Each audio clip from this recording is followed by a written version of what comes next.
Hello, and welcome everyone to this fourth presentation in the series entitled Forging Ahead. This time we really do forge ahead. We go and take mathematical logic where it has not been before. We have gone through a lot of history, and now we're going beyond. Today's presentation is on well-formed mathematical contexts, new kid on the block. We must get started.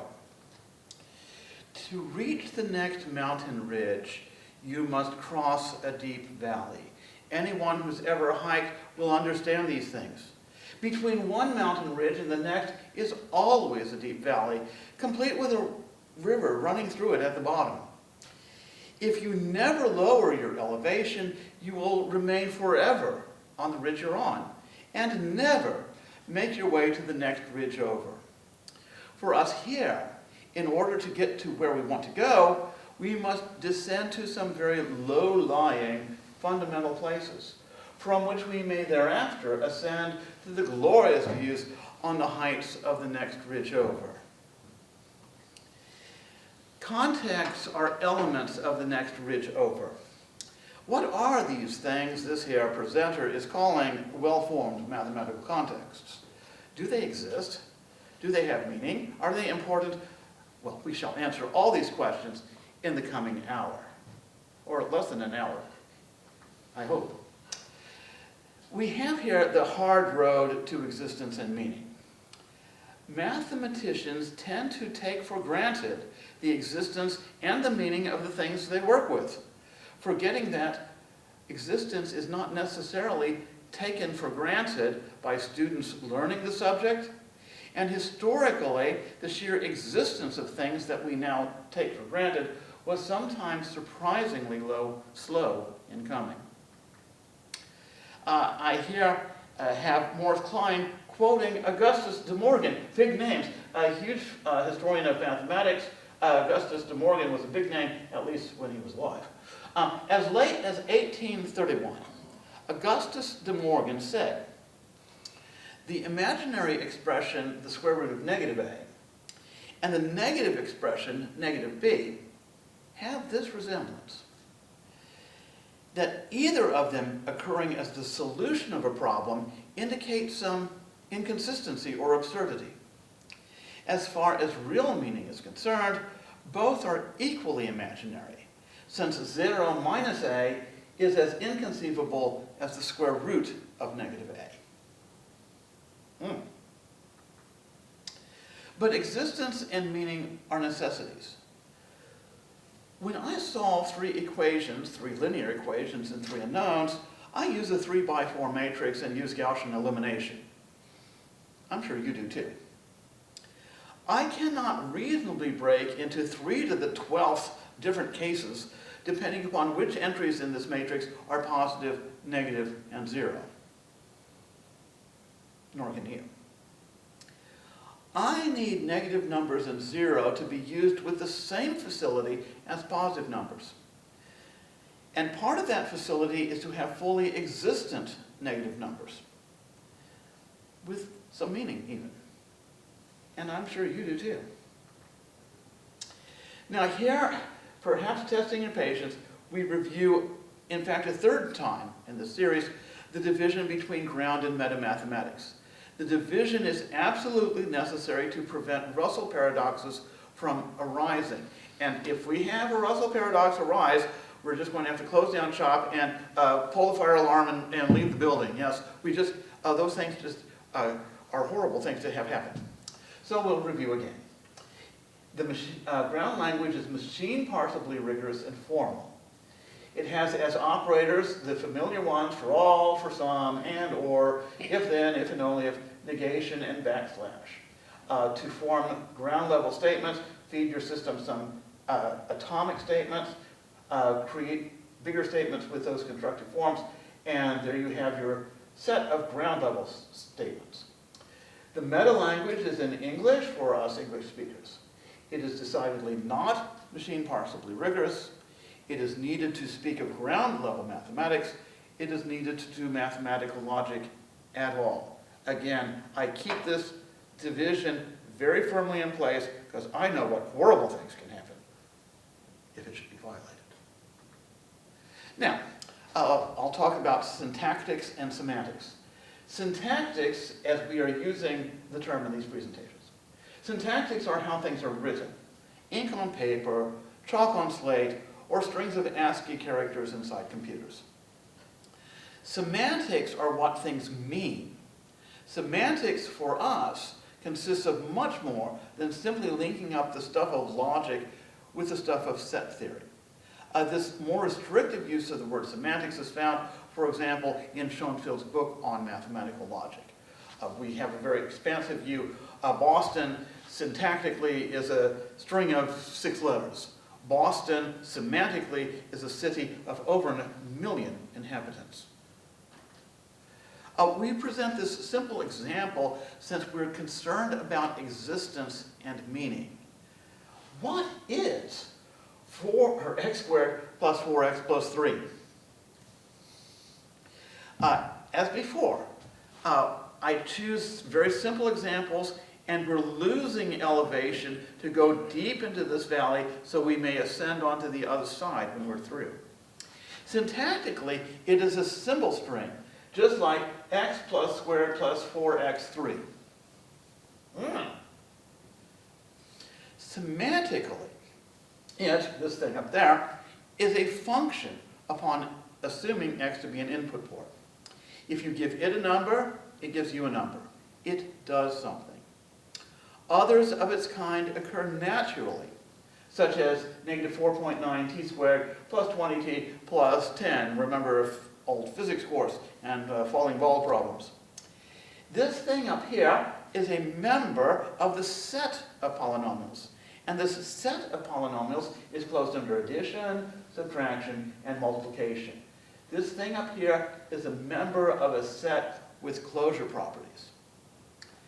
As a member of the set of polynomials with complex coefficients, it is a member of a set about which have been proved many very important theorems. For example, the unique factorization into irreducible or prime polynomials, the ability to approximate many important functions through truncated Taylor series, and more. It is a member of a set that does a lot. Now, I pause here on a point of pedagogy. These things down here are, or at least should be, in the mind of the math professor teaching mathematics. The student, though, generally does not see any of this, not even the first one. He sees only a symbol string. He sees no inherent difference between this symbol string and that symbol string. Mathematicians will not work with this second symbol string at all because it has no meaning, and outside of being a symbol string, it has for them no existence. So just to let you know, when you're teaching mathematics, you might endow things with meaning and talk about these things even if you can't prove them, so that people at least believe they're there.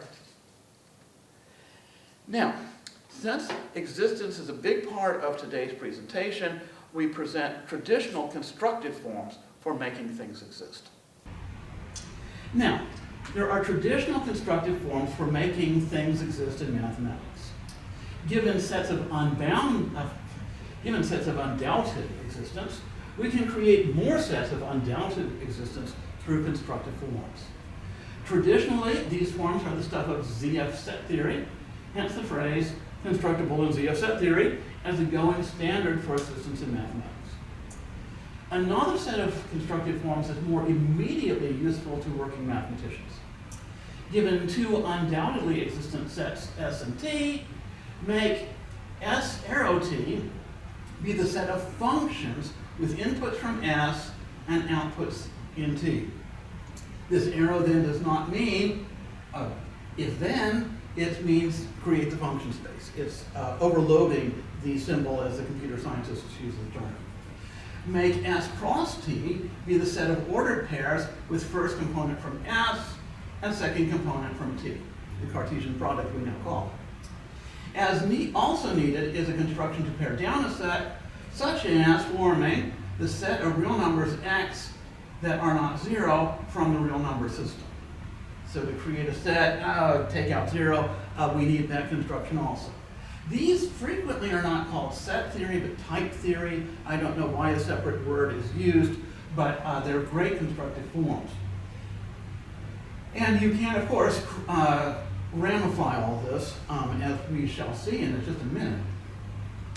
Now, this next topic, I've just decided to give this name for this presentation, defragmenting mathematics. Maybe there's a better word. Every now and then, a student of mathematics can parse the sign of x, provided that x itself parses as a number or angle. But sign does not parse for this person. Sign is a fragment. We must, of course, pass over all the silly jokes one may talk of the theological significance of the sign function. It is, for us, a function, a trigonometric function. So sign is a fragment. It must be completed by something in order to make sense. With a touch of sophistication, we can make sign be fully existent. Sign is an element of the set of functions with real inputs and real outputs. Or, more briefly, sign is a function with real inputs and real outputs. Please let us set Blackboard bold B to be the set of Boolean truth values, 0 for falsehood, 1 for truth. We'll use this also later in this presentation. Now we can parse everything in this expression with no fragments anywhere. That sine squared of x plus cosine squared of x is 1. We rewrite it as this, expand it out so that we can parse it. Sine, as we've just seen, is a function with real inputs and real outputs. This of gizmo is also overloaded. There are various types for it, but here it is being used. It's a function. The input is to give it a function and a real number. A function and a real number, and it gives you a real number back. Exponentiation is a function. Give it a real number to serve as base. Give it a whole number to serve as exponent, and it will give you a real number back. We restrict the exponent to be a whole number just to prevent us to have to do these parings down for various powers of negative numbers and so forth. We can even defragment equal sign. It is an element of this type. Give it a left-hand side, that's a real number. Give it a right-hand side that parses to a real number, and it will give you a Boolean truth value, falsehood if they should not be equal, and truth if they should be equal. So every part of this is now has a meaning. Perhaps we can say that we have defragmented the expression, except for the parentheses. Each part of the expression can now stand on its own for its existence. And again, part of maybe why students aren't getting our subject matter is that a fair amount of it still fragments and does not exist for them. Well, anyway, let's move on. Now, consider the statement, for all real numbers x, sine squared of x plus the cosine squared of x is 1. We recognize this as a theorem almost, or truth of the universe. What are we to make of this phrase, for all real numbers x? We've defragmented every other part of this line. Some might say that this phrase, for all real numbers x, is not mathematics at all, since it has English words in it. This is a very impoverished understanding of mathematics, incidentally. Still, since it is in English, perhaps it is in meta-mathematics. If you recall, division, the meta-language is in English. But in fact, the phrase is part of the ground language. You have a symbol for it for all x that are elements of the real number system, and so forth. And for those of you who think that mathematics is all symbols and no words, well, then you're happy. But even so, does it exist? Now consider the what? The for all real numbers x. Syntactically, it is a symbol string. We've learned that's not enough meaning for existence to make us happy. It parses as a quantification, and it parses as a prepositional phrase grammatically. But semantically, does this thing for all real numbers x have any meaning in itself? Or does it always have to be completed with something after it so as to arrive at a meaningful piece of mathematics? Must it remain forever a fragment, or can we endow it with its own self-standing existence besides simply being a symbol string? Can we even endow it with meaning?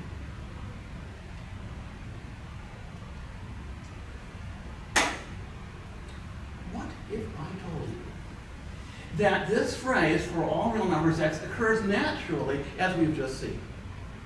What if I told you that it joins with others of its kind to form a space of well-formed mathematical contexts? What if I told you that contexts describe mathematical situations, which you don't yet understand, but I'm throwing it at you? What if I told you that contexts are found in every proof of Euclid and in almost every other proof as well? What if I told you that each context, though itself residing in ground language, may be thought of as a metafunction, taking statements as input and returning statements as output? Let me back up a slide to describe that. 2 slides. Here we have for all real numbers x, which we're trying to make sense of. Here's a statement structure after it. Put a statement structure after it, and you get the whole line reading as a statement structure. So, each context, though itself residing in ground language, may be conceived of as a function taking statements as inputs and returning statements as outputs. What if I told you that the construction just given, simple as it is, cannot be done in ZF set theory because of necessity it must reside in the meta language and not in the ground language? Let me explain that one. Here we have a bunch of text, like a statement, yes, but it has statements within it. These must be ground level statements. Here, the text itself must be a meta statement in a meta language. We must keep that line drawn between the ground level and meta level, and ZF set theory being in the ground level of mathematics cannot do any meta stuff. In fact, some people might even say that the ground level mathematics is a ZF set theory. ZF set theory has such cultural hegemony anymore. But some people don't like that. However it is, this construction, simple as it is, cannot be done in ZF set theory. What if I told you that the set of well-formed mathematical contexts is closed under the operation of composition, that the composition of context is associative but not commutative, that an identity context exists, but that contexts, except in rare cases, do not have inverses? Some of you might be saying, "Oh, be still my heart, it's a monoid." But that's how it is. What if I told you that a calculus is developed for context so that logical inference can be done on context structures as confidently as it's now done on statement structures? You want me to stop, but I'm going. What if I told you that the content of any mathematical statement can be thrown entirely into context structures, so that the only statement-oriented logic remaining is done with the primitive statements Boolean truth and Boolean falsehood? What if I told you that by these means, context-oriented mathematical logic is sufficient for the expression of all of conventional mathematics? What if I told you that not only the expression of mathematical statements, but also the expression of mathematical proofs can be performed in a context-oriented fashion? What if I told you that context-oriented mathematical logic has been proved to be theoretically complete, and that Gödel's completeness theorem is proof for it? This is his completeness theorem, not the incompleteness theorem. Somebody, have you ever had this? You just wish you could go back in history and change the names so they all made sense and did not have these glitches in them. But Gödel's completeness theorem is true for it. We keep going. What if I told you that because the operation of composition on contexts is associative, Nest levels, sets of braces or parentheses, are vastly reduced from currently standard practice for doing formal logical deduction. What if I told you that the phrase structure of statements and of their proofs in this system is not some relentlessly user-hostile formalism, as is the traditional statement-oriented system, but is surprisingly easygoing and often matches the phrase structure of conventional informal exposition, such as is found in Euclid? What if I told you that all this can be found right here in this book? Well-structured mathematical logic. Everything that I've just said. What if I told you all of that? Would you then believe that contexts have a separate existence for themselves, have meaning, and are important? I don't know. It took hundreds of years for negative numbers to gain acceptance. It might be a little much for me to expect this audience to accept this in 10 or 15 minutes, but that's what's being asked. Here, let's keep on going then. A journey of 1,000 miles. That was a lot, wasn't it? I could just say, everybody go now read the book. The author of this book dribbles out the material in a very gradual fashion so that you're always getting new stuff at every time, and only until you're done with the book do you see what I've just said. One way for me to proceed is simply to go through the book in its own pace and fashion. It spends 6 chapters on phrase structure. And it does a fairly thorough job, I think so, and establishes things about phrase structure and so forth. And then only in chapter 8 out of 30 does it get to creating well-formed mathematical context. We're going to just go a little faster and do almost a show and tell of what's in this book so we can get further more quickly. One chapter is on ramification by scale of expression. You'll see a touch of it here. We can write for all real numbers x, sine squared of x plus cosine squared of x is 1. This prepositional phrase is a well-formed mathematical context. This context is used at small scale. But we can also write this. Let x be a real number. Then sine squared of x plus cosine squared of x is 1. This means exactly the same thing, but the context is now employed at middle scale. We're using 2 sentence structures, not doing too much at the moment. Now, at middle scale deployment, a context can have more substantial use. Let x be a real number. Then sine squared of x plus cosine squared of x is 1. Also, I hope you already know, x plus 1 squared plus is x squared plus twice x plus 1. We also have that if x is not 0, x divided by x is 1. Now, I'll remind you, we're at the valley level. Some of you may be underwhelmed with the content of these examples, but there's a reason for it. Let me again tell you, this line should be perfectly meaningful to everyone in this room. And that line also. Should not this first line also be just as meaningful once you get used to it? Further comments I have on scale of expression. Large-scale contexts introduce axioms and definitions into a branch of mathematics. These large-scale contexts are the same as small-scale and middle-scale contexts in that they have the same calculus govern them and even the same syntax word. But their deployment is at this different scale. In both theory and in practice, there can be more scales than 3, small, middle, and large, but the threefold division of scales is very useful for developing a conceptual understanding of this material. As a consequence of the ramification by scale of expression, anything we build concerning small-scale contexts is also building up middle-scale and large-scale contexts at the same time, even if we are not aware of it. An amazing result and of course it's in the book if you need to see more. Now, I'd like at this time just to get the set of well-formed mathematical contexts up and running.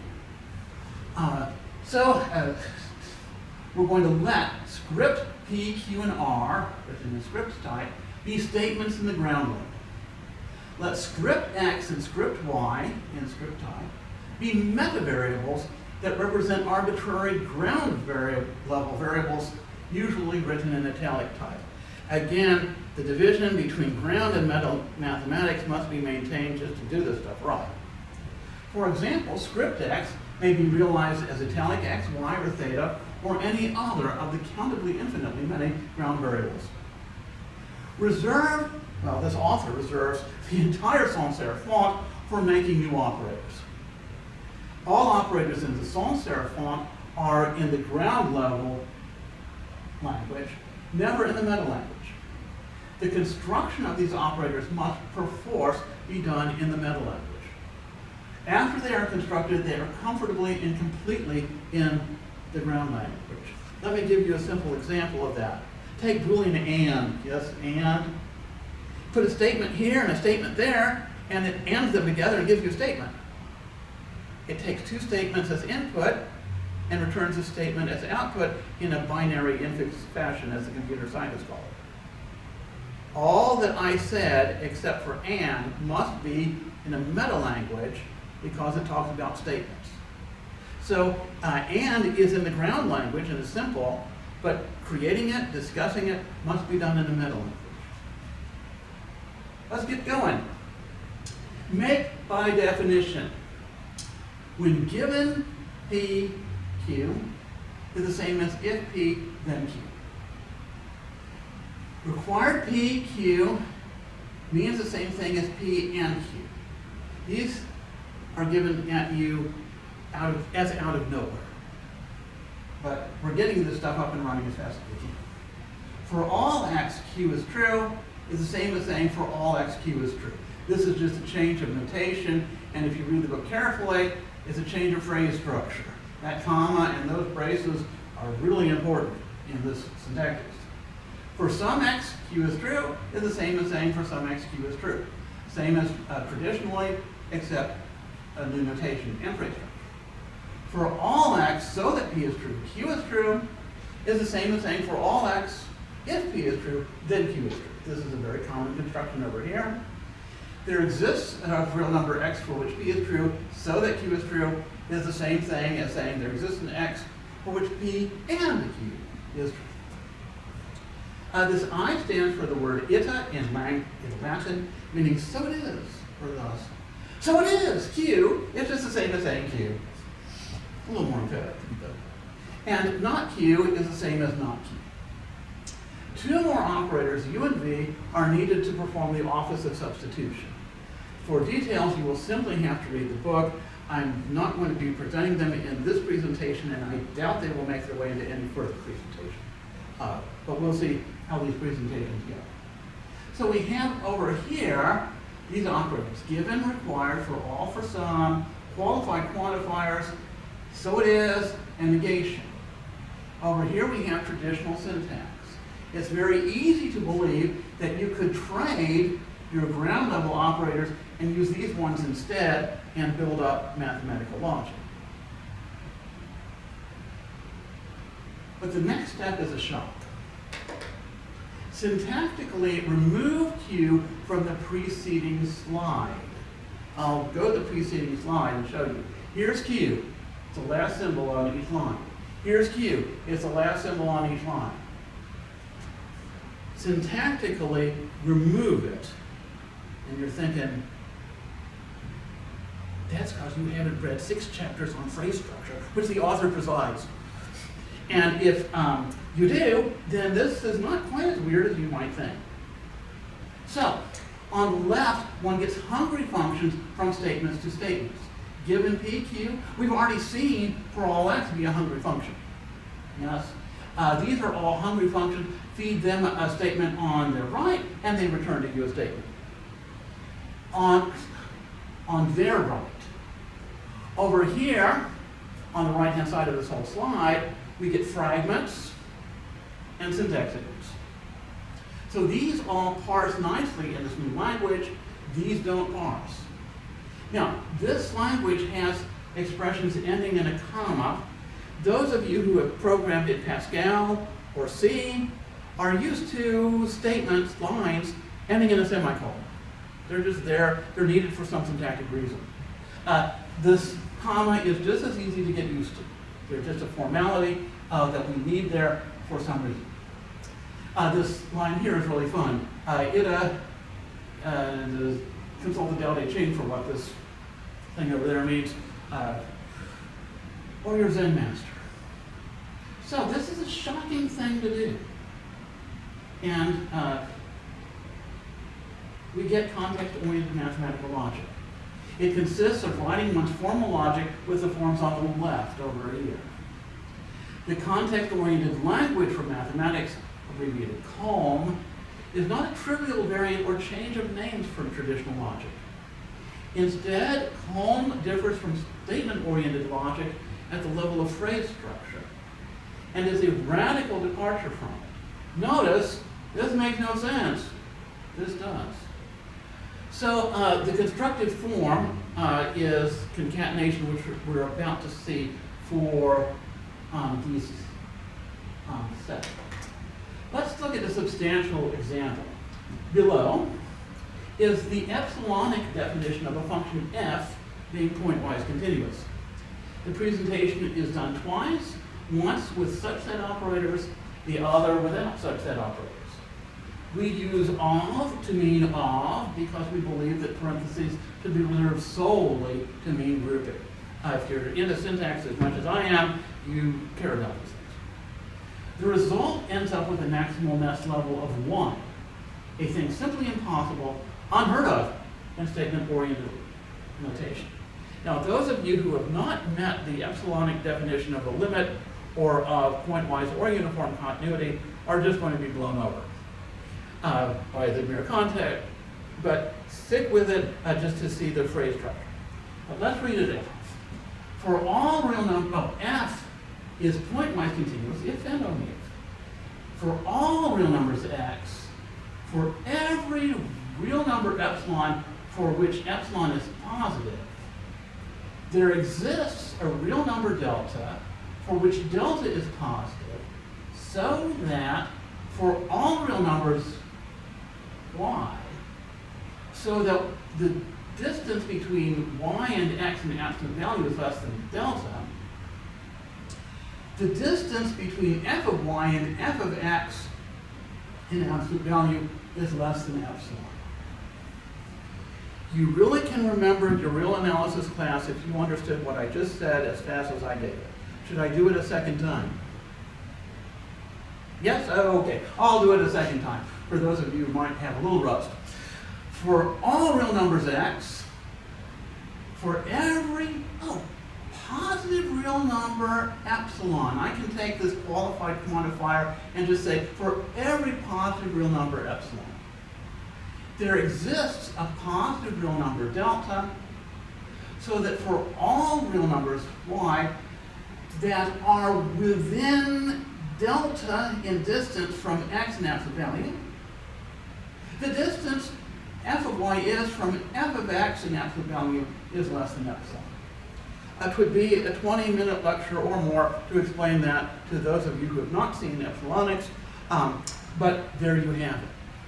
So we see this, what mathematics looks like in this new language.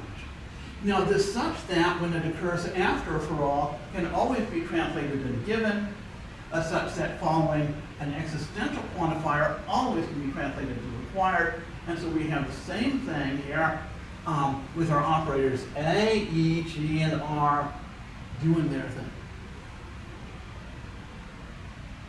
And it all weighs in with a maximal nest level of 1. Now, I'm going to do this maneuver. It's needed so that context-oriented mathematics may be a separate, complete, and self-standing logical system. One simply replaces the statement P with the statement required P Boolean truth, which just means P and truth, which is P tautologically. In this way, statement-oriented logic atrophies to the primitives Boolean falsehood and Boolean truth. So this last example becomes this. I won't even read it yet. We have all these things that are put into context structures, except this last line. We're going to put the last line in an or clause and terminate it with Boolean truth. And that's what we get. The last line is now encapsulated into a context structure, and there's our last remaining remnant of statement-oriented logic. And here it is with such that's, and here it is with G's and R's. So this is a maneuver that's done a lot in this new system. Now we put a brief discussion of phrase structure, not 6 chapters worth. These clauses that compose a context flow, they do not nest. So these clauses are now listed here. They come one after another, not one inside another. Flowing structures are perfectly machine parsably formal. They are supported by the string buffer class in Java. And I'm going to digress right here on, I just need to get this out of my system. There's this thing given the name universal grammar, which has caused many people to think that all formal syntax must be nested. I will tell you the story. Years ago, and I was a little kid, we were driving by, and there it said, world's largest fireworks. And I asked, is it true that the world's largest fireworks are here in our town? And in fact, it's right there across the street. And they told me, no, that's just its name. It's not really the world's largest fireworks. That's just what they call themselves. And I didn't say it, but I thought it, that somebody in the government should deal on their case for deceptive advertising. But I figured in later life, people with adult intelligence are able to tell this, and you don't have to worry about people being deceived. Now, this using titles as if they're names has occurred also.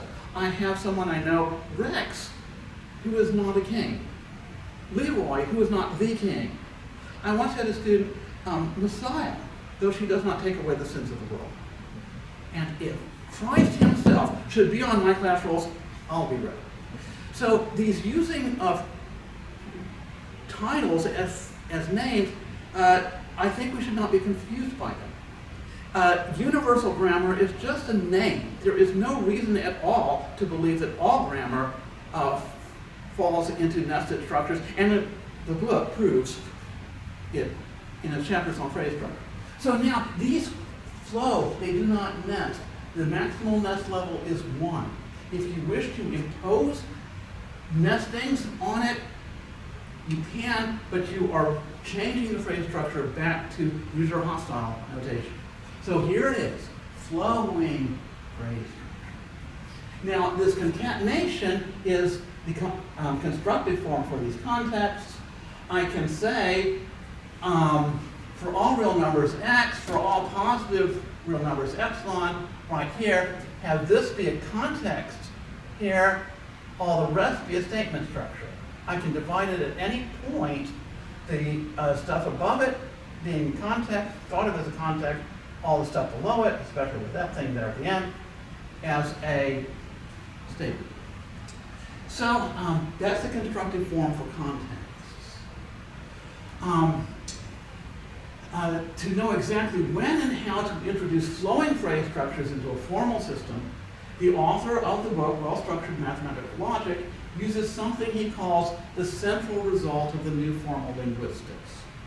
Accepting flowing phrase structures is just part of context-oriented thinking.